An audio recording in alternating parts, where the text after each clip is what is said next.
Hello everyone, welcome to my YouTube channel topper विद्यार्थी। आज का हमारा टॉपिक है न्यूट्रिशन। क्लास 10th के chapter number first life process का फर्स्ट टॉपिक है न्यूट्रिशन। चलिए बिना टाइम वेस्ट के वीडियो को स्टार्ट करते हैं।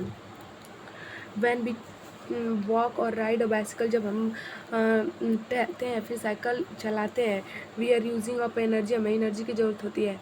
When we are not doing any apparent activity, अगर हम कोई अपेरेंट एक्टिविटी भी ना करें तो हमें energy needed to maintain a state और ऑर्डर ऑफ अ बॉडी। अगर हम कोई कार्य भी नहीं करते, हम चुपचाप बैठे होते हैं, तो हमारी जो बैठने की स्टेट है उसे मेंटेन करने के लिए हमारी बॉडी को एनर्जी की जरूरत पड़ती है। We also need material from outside in the order to grow, develop, synthesis proteins and other substance needed in the body. This source of energy in material food we eat, जब हम खाते हैं तो हमारी बॉडी से हमें nutrition प्राप्त होता है हमारे फूड से। तो हम जिससे उस फूड से हम grow, develop, synthesis protein and other substance needed होता है हमारे बॉडी को। चलिए अब हमारा नेक्स्ट टॉपिक है how do living things get their food. Living things अपने फूड को कैसे प्राप्त करते हैं। The general requirement for energy and material in common all organism, सभी ऑर्गेनिज्म को जो एनर्जी की रिक्वायरमेंट होती है वो सेम होती है, सभी ऑर्गेनिज्म को ज़रूरत होती है। But it is fulfilled in a different way, लेकिन वो अलग अलग तरीके से अपनी एनर्जी को फुलफिल्ड करते हैं।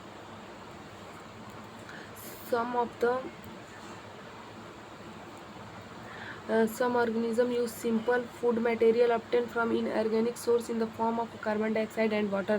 कुछ ऑर्गेनिज्म होते हैं जो इनऑर्गेनिक सोर्स से, जिन्हें कार्बन डाइऑक्साइड एंड वाटर की ज़रूरत होती है अपने फूड को ऑब्टेन करने के लिए। Food material obtain from the inorganic source, this autotrophs.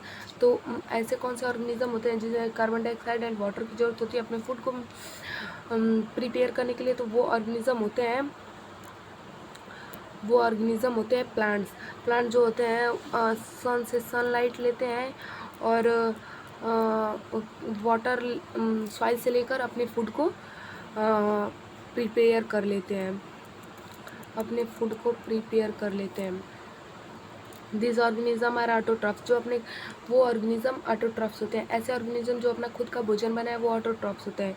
Included green plants and some bacteria, इसमें ग्रीन प्लांट्स और सम बैक्टीरियाज आते हैं। Other organism utilize complex substance, दिस complex substance have to be broken down in simpler ones before they can use to upkeep and grow of the body to achieve this, this organism is वो organism autotrophs होते हैं। Other organism utilize complex substance, other organism जो होते हैं complex substance को, this complex substance has broken down into the simpler, जो human being होता है वो कॉम्प्लेक्स सब्सटेंस को छोटे छोटे टुकड़ों में करके अपने पेट में मतलब डाइजेस्ट करने के लिए भेज देता है। तो डाइजेस्ट करने के लिए भेजता है तो organism use bio catalyst called enzyme, एक बायो कैटलिस्ट एंजाइम होता है जिससे उसे डाइजेस्ट कर सकता है। तो देखिए जो ह्यूमन बीइंग है वो फूड को छोटे छोटे टुकड़े में ब्रोक कर लेता है और डाइजेस्ट करने के लिए भेज देता है। तो वहाँ पे बायो कैटलिस्ट कॉल्ड एंजाइम वो उसे मतलब कि हेल्प करता है डाइजेस्ट करने में। Thus, the heterotroph survival depend directly or indirectly on autotrophs, heterotroph organism included in animal and fungi। जो heterotrophs organism होते हैं वो डिपेंड रहते हैं दूसरे मतलब कि ऑर्गेनिज्म पे, वो अपना खुद का भोजन नहीं बनाते हैं। जो ह्यूमन बीइंग है वो खुद का भोजन नहीं बनाते हैं अपना, और इसमें क्या आते हैं एनिमल एंड फंगाई आते हैं। तो नेक्स्ट टॉपिक है ऑटोट्रॉफिक न्यूट्रिशन।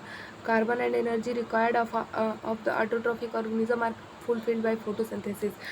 देखिए carbon and energy required of autotrophic organism are fulfilled by photosynthesis. Carbon and energy required होता है ऑटोट्रॉफिक ऑर्गेनिज्म को और वो फुलफिल्ड करता है अपना फोटोसिंथेसिस प्रोसेस से। तो कार्बन एंड एनर्जी कौन से प्लांट मतलब कौन से ऑर्गेनिज्म को प्लांट्स को ज़रूरत होती है फोटोसिंथेसिस करने के लिए?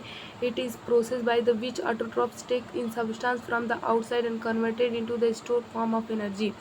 जो ये प्रोसेस होता है ऑटोट्रॉफ्स का कि वो आउटसाइड से मतलब कि सब्सटेंस को लेते हैं और उसे स्टोर करते मतलब सब्सटेंस को लेते हैं, जैसे carbon dioxide and water outside the environment लेते हैं, फिर उसे मतलब फूड प्रिपेयर करके उसे स्टोर कर लेते हैं form of energy. This material is taken in the form of carbon dioxide and water which is converted into carbohydrates, जो कि कार्बन डाइऑक्साइड एटमॉस्फेयर से ले लेते हैं और वाटर सॉइल से ले लेते हैं, फिर उसे फूड को प्रिपेयर कर लेते हैं carbohydrates in the presence of sunlight and chlorophyll and presence of sunlight and chlorophyll में प्रेजेंस में ही वो फूड बनाते हैं, तो वो कार्बोहाइड्रेट्स होता है। Carbohydrate are utilize by providing energy to the plants. We will study how to take plant place in next session. The carbohydrates which are not used immediately, जो कार्बोहाइड्रेट होता है उसे इमिडिएटली वो यूज़ नहीं करते हैं, are store in the form of starch. जो plants होते हैं वो जो फूड प्रिपेयर करते हैं उन्हें वो डायरेक्टली यूज़ नहीं करते हैं, उन्हें फॉर्म ऑफ स्टार्च में स्टार्च के फॉर्म में अपने बॉडी में स्टोर कर लेते हैं। which serves an internal energy reserve be used and when required by the plants। और वो कुछ एनर्जी को रिजर्व में मतलब रख लेते हैं, यानी कि जैसे कि हम कोई भी फूड को मतलब रिजर्व में नहीं रख सकते, यानी कि जैसे कि हम बाइक चलाते हैं तो बाइक में हम पेट्रोल भराते हैं तो एक ऐसा बॉक्स होता है जहाँ पे रिजर्व पेट्रोल मतलब इकट्ठा होता जाता है, यानी कि जब हम कहीं जा रहे हैं दूर हमारी पेट्रोल ख़त्म हो जाए तो हम रिजर्व पेट्रोल को यूज़ करके पेट्रोल टंकी तक पहुँच सकते हैं जिससे हम पेट्रोल भरा सकते हैं, उसे रिज़र्व। ऐसे ही जो प्लांट्स होते हैं वो फूड को रिज़र्व करके रखे रहते हैं, यानी कि जब उनका फूड प्रिपेयर ना हो पाए तो उसे लेकर यूज़ कर सकते हैं। A somewhat similar situation in the scene where some of the energy derived from the food we eat stored in the body in form of glucose। और जो ह्यूमन बीइंग होता है वो ह्यूमन बीइंग जो होता है फूड को store करता है फॉर्म ऑफ ग्लाइकोजन में, और जो प्लांट होता है स्टोर करता है इन द फॉर्म ऑफ स्टार्च।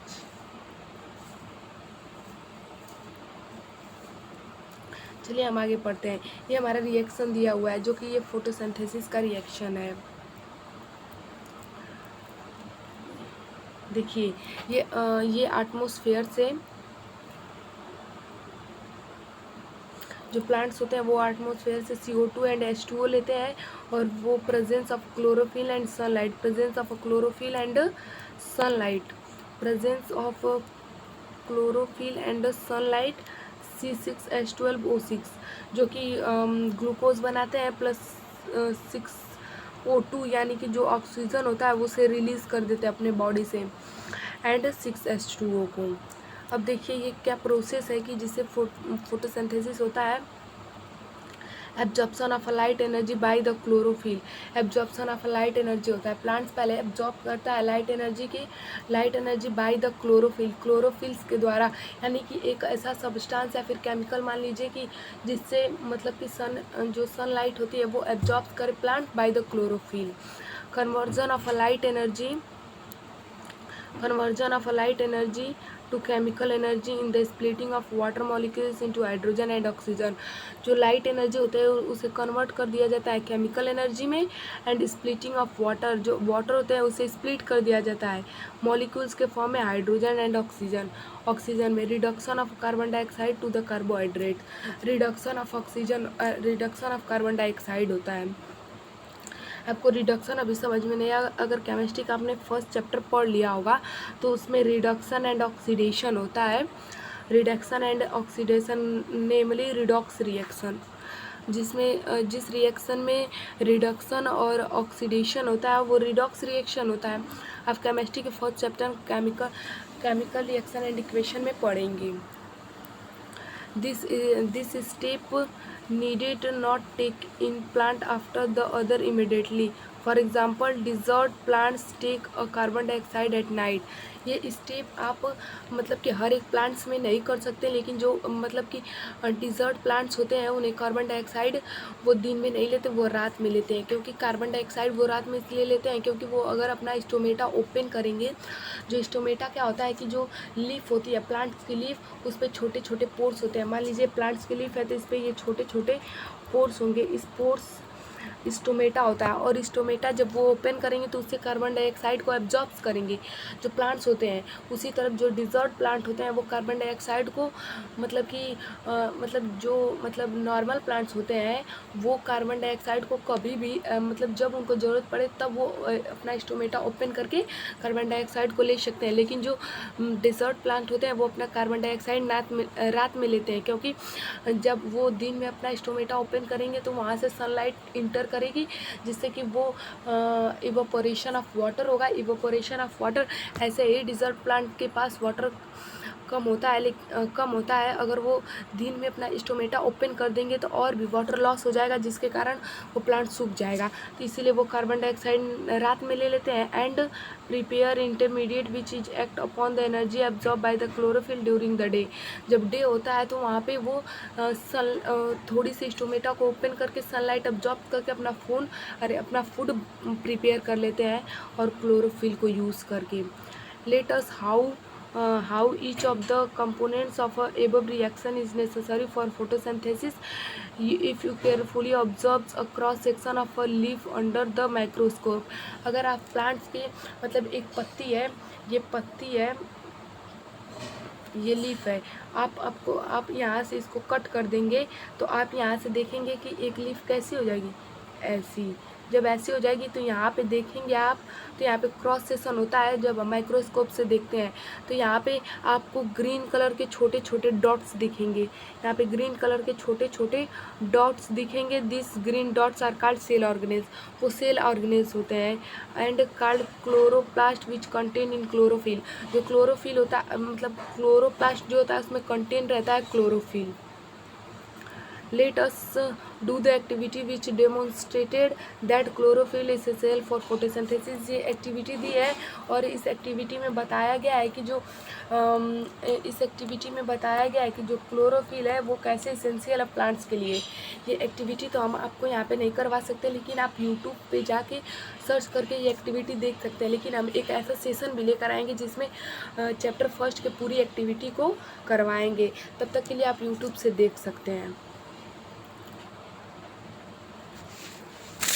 चलिए यहाँ पे हमारा नेक्स्ट टॉपिक आ चुका है। Now let us study how the plants obtain carbon dioxide. Plants कैसे कार्बन डाइऑक्साइड को ऑब्टेन करते हैं। In class 9th we have talk about the stomata.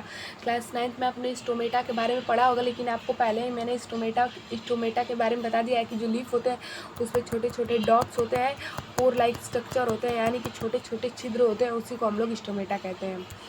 देखिए यहाँ पे वही लिखा हुआ है, which are tiny pores present in the surface of a leaf, massive amount of gases exchange take place in the leaf through the this pores for the purpose of photosynthesis. ये जो pores होते हैं, जो leaf पे छोटे छोटे pores होते हैं, उसमें देखिए उससे क्या होता है, गैसियस एक्सचेंज होता है, यानी कि जो कार्बन डाइऑक्साइड होता है वहाँ से एंटर करता है और O2 जो होता है वहाँ से रिलीज होता है।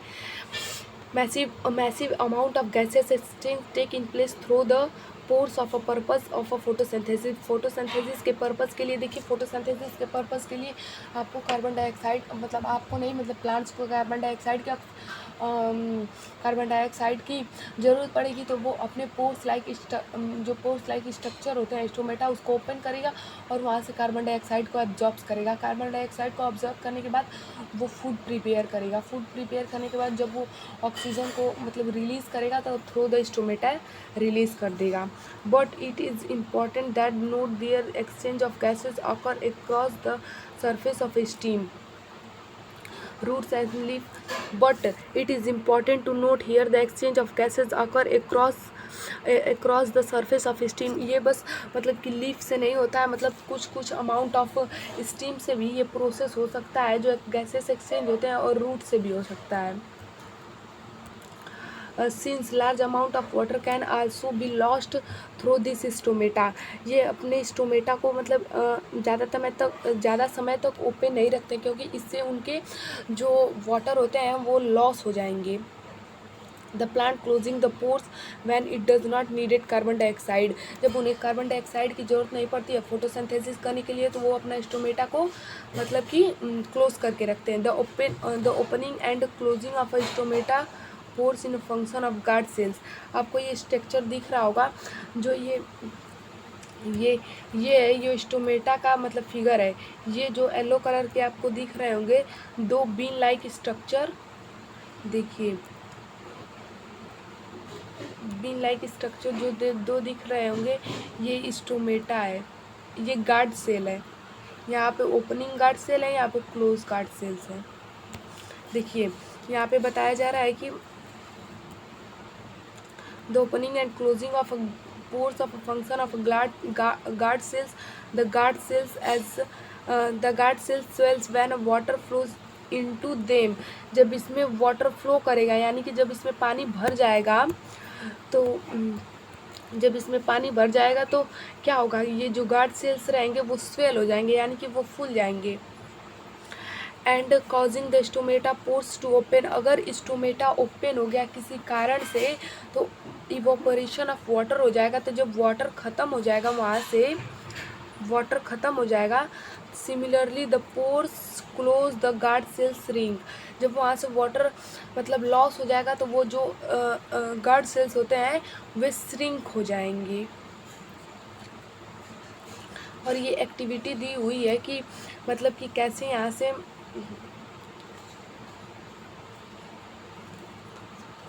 यहाँ पे जो पॉटेड प्लांट है, ये जो पॉटेड प्लांट है, इससे मतलब कि कैसे यहाँ से वाटर लॉस होता है, ये एक्टिविटी दी। आप यूट्यूब से जाके देख लीजिएगा, या फिर जब हमारा सेशन आएगा तो आप देख लीजिएगा। Based on the 2 activity perform above the designed experiment to demonstrate that sunlight is essential for photosynthesis.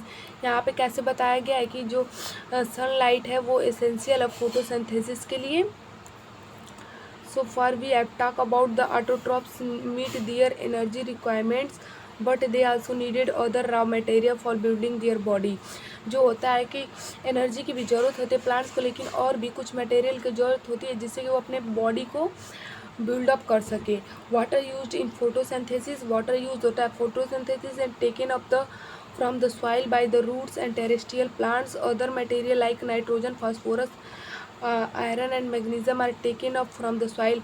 और जो प्लांट होता है उसे मतलब कि नाइट्रोजन, फास्फोरस, आयरन, मैग्नीशियम इन सब की भी ज़रूरत होती है फोटोसिंथेसिस करने के लिए, लेकिन वो सॉइल से एब्जॉर्ब कर लेता है। Nitrogen is essential element used in synthesis of protein and other compound. Nitrogen जो है वो बहुत ही एसेंशियल है सिंथेसिस करने के लिए प्रोटीन के। तो प्लांट से मतलब कि नाइट्रोजन कहाँ से अब्जॉर्ब करता है? Take up the from inorganic nitrates और नाइट्राइट्स। जो प्लांट्स होते हैं वो फॉर्म ऑफ ऑर्गेनिक कंपाउंड में या फिर नाइट्रेट्स और नाइट्राइट्स। जो सॉइल होता है उसमें नाइट्रेट और नाइट्राइट्स प्रेजेंट होते हैं, वहाँ से वो नाइट्रोजन एब्जॉर्ब करता है। It is taken up as organic compound, या फिर वो ऑर्गेनिक कंपाउंड के हेल्प से which have been prepared bacteria from autotrophic nutrition. और कुछ बैक्टीरिया के भी ज़रूरत होती है एटमॉस्फेरिक नाइट्रोजन, मतलब एटमॉस्फेयर से नाइट्रोजन लेने के लिए। फिर कुछ बैक्टीरिया होते हैं जिससे उन्हें मतलब कि हेल्प मिलता है अपना फोटोसिंथेसिस करने के लिए।